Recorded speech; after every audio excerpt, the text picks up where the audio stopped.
Imagine surviving 0-degree winters without spending a single dollar on electricity. Japanese families have a 1,000-year-old trick Western heating companies pray you never discover. For centuries, Japan has faced harsh winters, especially in its northern regions and mountainous areas. But long before modern heating, the Japanese developed ingenious ways to stay warm, weaving resilience and resourcefulness into the very fabric of their culture. Think back to a time before electricity, before thermostats and central heating. In Japan, surviving the bitter cold was a matter of ingenuity, of working with nature, not against it. This philosophy is deeply rooted in Shintoism, Japan's indigenous religion, which emphasizes harmony with the natural world. Traditional Japanese homes were designed with winter in mind. They were built with locally sourced materials like wood and paper, chosen for their insulating properties. Even the iconic sliding doors, or shoji, play a role. They're made with translucent paper that allows sunlight to filter in, passively warming the house during the day. Interestingly, central heating never really caught on in Japan the way it did in the West. Why? Well, there are a few reasons. Firstly, traditional Japanese homes are designed with smaller, more intimate spaces. Heating individual rooms rather than an entire house was simply more practical and efficient. Secondly, the concept of whole house warmth wasn't as important in Japan. People focused on staying warm in the areas they were using, like gathering around a kotatsu, which we'll talk about more later. This localized approach to heating reflects a cultural emphasis on mindful energy use. And let's not forget the economic factors. Japan, as a resource-scarce island nation, has always valued efficiency and minimizing waste. Heating every nook and cranny of a house simply wasn't seen as necessary or economical. This minimalist approach to heating also ties into Japanese aesthetics and philosophy. There's a beauty and simplicity in embracing the natural ebb and flow of the seasons. Rather than fighting the cold, the Japanese adapted to it, finding ways to live comfortably within its constraints. This historical context sets the stage for understanding the unique ways Japanese people stay warm without relying heavily on electricity. It's a story of adaptation, resourcefulness, and a deep respect for nature. Now let's dive into some of their specific techniques. Imagine a table that's like a warm hug on a cold winter's day. That's what a kotatsu is. It's a special kind of table that Japanese people use to stay cozy when it's freezing outside.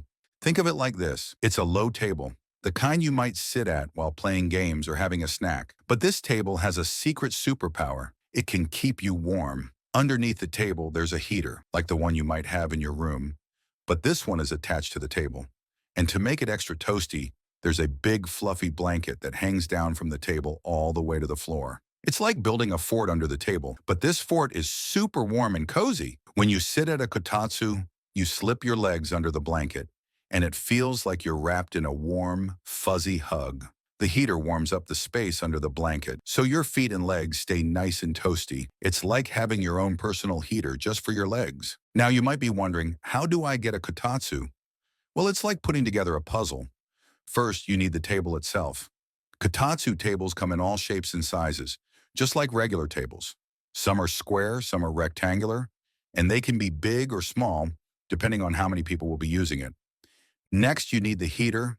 It's a small electric heater that attaches to the underside of the table. It's like a little warm plate that gives off heat. And don't worry, it's super safe. The last piece of the puzzle is the blanket. This isn't just any ordinary blanket, though. It's a special, thick blanket called a kotatsugaki. It's like a giant, fluffy comforter that covers the whole table and hangs down to the floor. It comes in all sorts of colors and patterns, so you can pick one that matches your room. Once you have all the pieces, it's time to build your kotatsu. You put the heater under the table, put the blanket on top, and plug in the heater. It's as easy as that. In just a few minutes, you'll have your very own warm and cozy spot to hang out. Kotatsu are super smart because they don't waste energy. Instead of heating up the whole room, they just warm up the space under the table. It's like using a small flashlight to read instead of turning on all the lights in your house. You still get the light you need, but you save a lot of energy. And saving energy means saving money too. Kotatsu don't use a lot of electricity, so they won't make your parents' electricity bill go sky high. That means more money for fun things like toys and games. But kotatsu aren't just about saving energy and money. They're also about spending time with the people you love. Imagine sitting around the kotatsu with your family on a cold winter night. You're all snuggled under the warm blanket, sipping hot chocolate, playing games and telling stories. It's like having a campfire indoors, but without the smoke. Kotatsu are a special place where families come together to have fun and stay warm. It's where you might do your homework, read a book, or just relax and chat with your siblings. It's a place where memories are made and everyone feels happy and cozy. Now let's talk about how kotatsu keep you so warm. The blanket on top of the kotatsu is like a superhero cape that traps the heat and keeps it from escaping. It's like when you wear a jacket on a cold day. The jacket keeps you warm by holding in your body heat. The kotatsu blanket does the same thing, but for your legs. And here's another cool thing.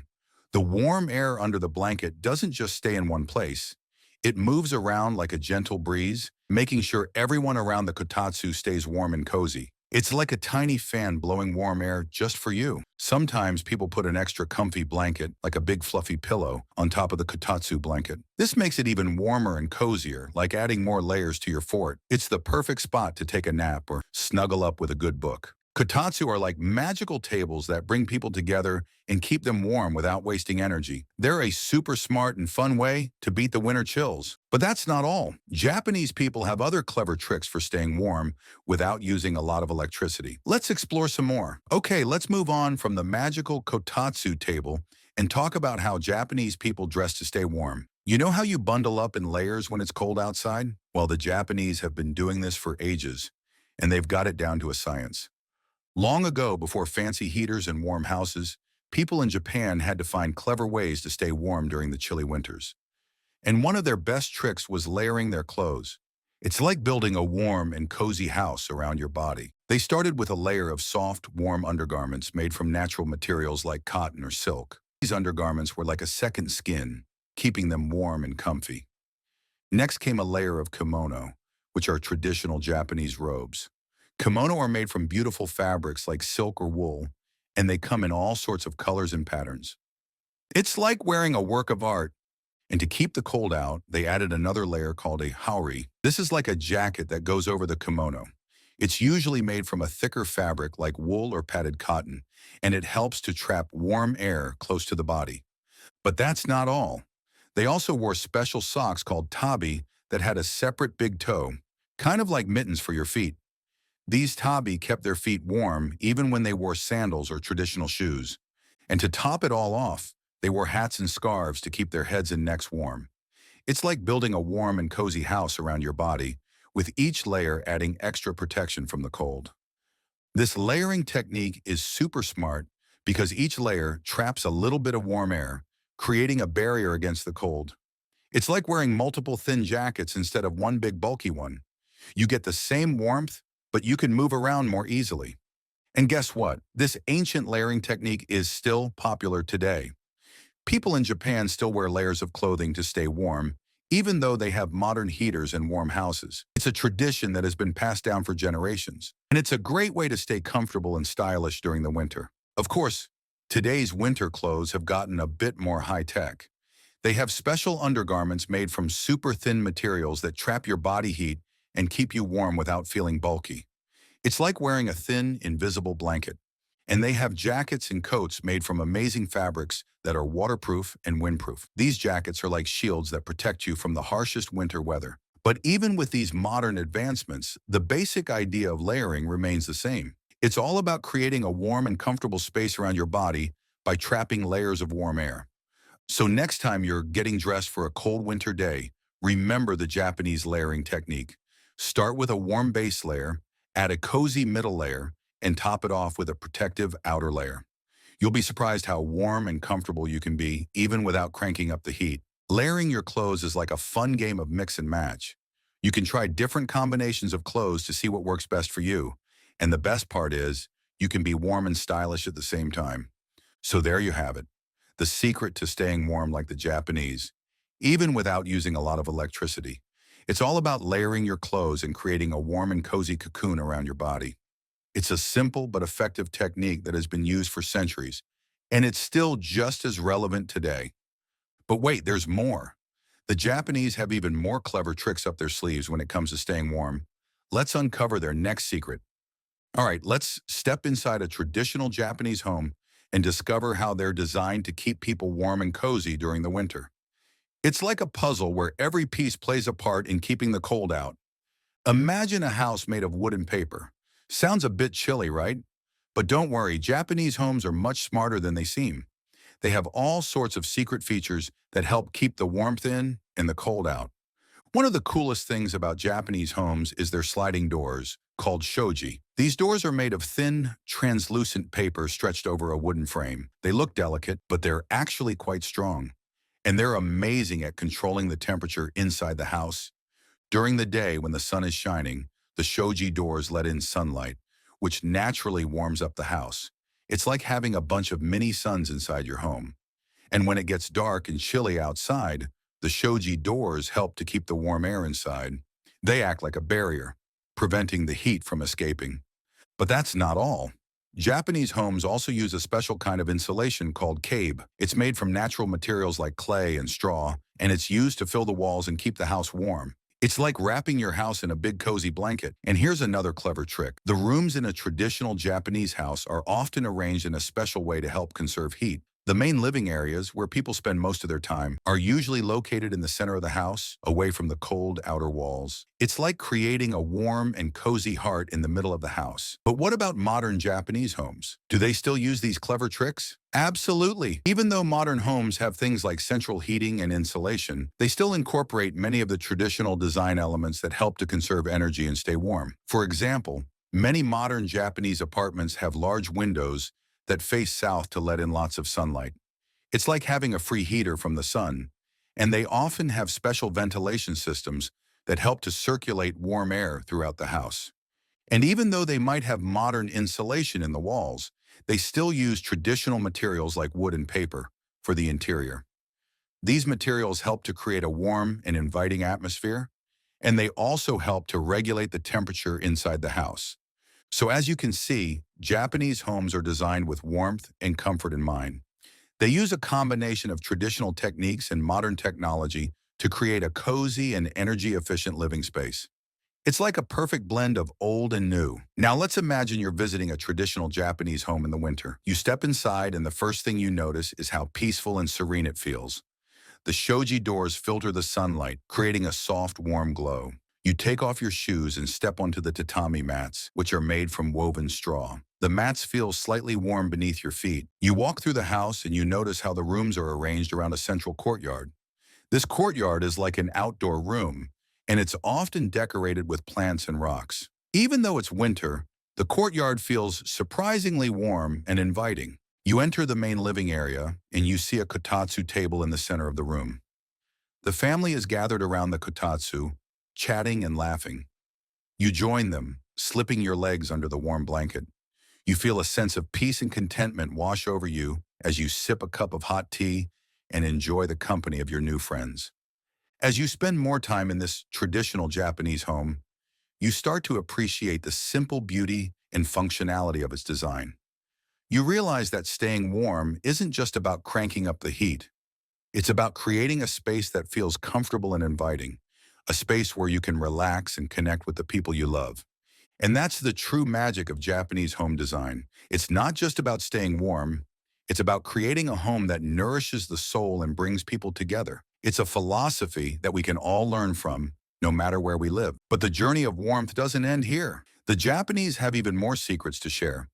Let's continue our exploration and discover their next ingenious technique. Okay, let's dive into the delicious world of Japanese winter food and drinks. Because staying warm isn't just about what you wear or how your house is built. It's also about what you eat. Imagine a big pot of steaming hot soup simmering on the table, filled with all sorts of yummy things like vegetables, meat, and noodles. That's nabe, a Japanese hot pot dish that's perfect for warming you up from the inside out. Nabe is like a magical potion that chases away the winter chills. As you gather around the table with your family and friends, the steam from the nabe warms your faces and fills the air with delicious smells. You each take turns dipping your chopsticks into the pot, picking out your favorite ingredients, and slurping up the flavorful broth. It's not just the warmth of the soup that makes nabe so special. It's also the feeling of togetherness and sharing that comes with eating from a communal pot. It's like everyone is contributing to the warmth and happiness of the meal. And guess what? Nabe is super healthy too. It's packed with vegetables and protein, which give your body the energy it needs to stay warm. It's like fueling your internal furnace with delicious and nutritious food. But nabe isn't the only food that helps you stay warm in Japan. There are all sorts of other wintertime treats that are designed to heat you up from the inside. Have you ever tried green tea? It's a popular drink in Japan, and it's known for its health benefits. But did you know that green tea can also help you stay warm? It's true. Green tea has a special ingredient called catechin that helps to boost your metabolism. Your metabolism is like a tiny fire burning inside your body, and catechin helps to make that fire burn a little brighter. This means your body generates more heat, keeping you warm and toasty. And if you're looking for something a little sweeter, you might enjoy amazake, a traditional Japanese sweet drink made from fermented rice. It's like a warm, comforting hug in a cup. Amazake is also packed with nutrients that help to boost your immune system and keep you healthy during the winter months. Another way to stay warm is to eat foods that are naturally warming. Think of foods that make you feel warm and fuzzy inside, like ginger, garlic, and chili peppers. These foods have special ingredients that help to increase your body temperature and get your blood flowing. In Japan, people often add these warming ingredients to their winter meals. For example, they might add grated ginger to their nabe or sprinkle some chili flakes on their noodles. It's like adding a little bit of sunshine to your food. And don't forget about the importance of staying hydrated. Drinking plenty of water is essential for keeping your body functioning properly, and it also helps to regulate your body temperature. So as you can see, food and drinks play a big role in staying warm during the winter in Japan. It's all about choosing foods and drinks that nourish your body, boost your metabolism, and warm you up from the inside out. But the story doesn't end there. There's one more secret ingredient that helps the Japanese stay warm and cozy during the winter months. And that ingredient is community. In Japan, people have a strong sense of community spirit. They believe in helping each other out and staying connected, especially during tough times like winter. This sense of community is reflected in many aspects of Japanese culture, from the way they share food to the way they design their homes. And it plays a big role in helping them stay warm and happy during the winter. For example, many communities have public bathhouses called sento, where people gather to relax and socialize. These bathhouses are like warm oases in the middle of winter, where people can escape the cold and enjoy the company of their neighbors. And during festivals and special events, people often gather together to eat, drink, and celebrate. These gatherings are a great way to stay warm, both physically and emotionally. So as you can see, staying warm in Japan is about more than just physical techniques. It's also about the warmth of human connection and the power of community. It's about coming together to share food, laughter, and warmth, both inside and out. And that's a lesson we can all take to heart, no matter where we live. Because at the end of the day, the warmest place on earth is always in the company of the people we love. Okay, now that we've explored all the amazing ways Japanese people stay warm without relying on electricity, let's talk about how much money you could actually save by using these techniques. Imagine this. It's the middle of winter, and your friends are all bundled up in layers, shivering in their houses with the heat cranked up high. But you're nice and toasty, snuggled up under your kotatsu with a cup of hot tea, wearing your comfy layered clothes. And the best part? You're saving a ton of money on your energy bill. Let's do some quick math. If you were to use a kotatsu instead of central heating for just a few hours each day, you could easily save hundreds of dollars every winter. That's enough money to buy a whole bunch of cool new toys or go on a fun family vacation. And don't forget about all the money you'll save on clothes. By layering your clothes like the Japanese, you won't need to buy as many bulky winter coats and jackets. You can stay warm and stylish with just a few key pieces. And what about those hot pot dinners? Nabe is a super affordable meal that can feed a whole family for just a few dollars. Compared to eating out at restaurants or ordering takeout, Nabe is a real bargain. So if you add up all the potential savings from using these Japanese techniques, you could be looking at thousands of dollars every year. That's a lot of money that you could use for other things, like saving for college, buying a new bike, or donating to your favorite charity. But saving money isn't the only benefit of these techniques. They're also much better for the environment. By using less energy, you're helping to reduce pollution and protect our planet. And let's not forget about the health benefits. Eating healthy foods like nabe and drinking warming drinks like green tea can help to boost your immune system and keep you feeling your best. So what are you waiting for? It's time to ditch those expensive heating bills and embrace the Japanese way of staying warm. You'll be amazed at how much money you can save, how much better you'll feel, and how much you'll learn about a fascinating culture. Here's a challenge for you. Try incorporating just one of these Japanese techniques into your daily life this winter. Maybe you could try having a nabe dinner with your family, or maybe you could try layering your clothes for a day. See how it makes you feel. And if you're really feeling adventurous, why not try building your own kotatsu? It's a fun and rewarding project that the whole family can enjoy. Remember, staying warm isn't just about cranking up the heat. It's about being creative, resourceful, and mindful of our energy consumption. It's about embracing simple pleasures and finding joy in the little things. And who knows, maybe by adopting these Japanese techniques, you'll not only stay warm this winter, but also discover a whole new way of life. Now, before we wrap up, I have a little teaser for you. In our next video, we'll be exploring another fascinating topic: how people stay warm in the coldest places on Earth. We'll be traveling to the Arctic to learn about the ingenious techniques used by the Inuit people to survive in sub-zero temperatures. Get ready for an adventure filled with ice, snow, and amazing cultural discoveries. We'll see you in the next video.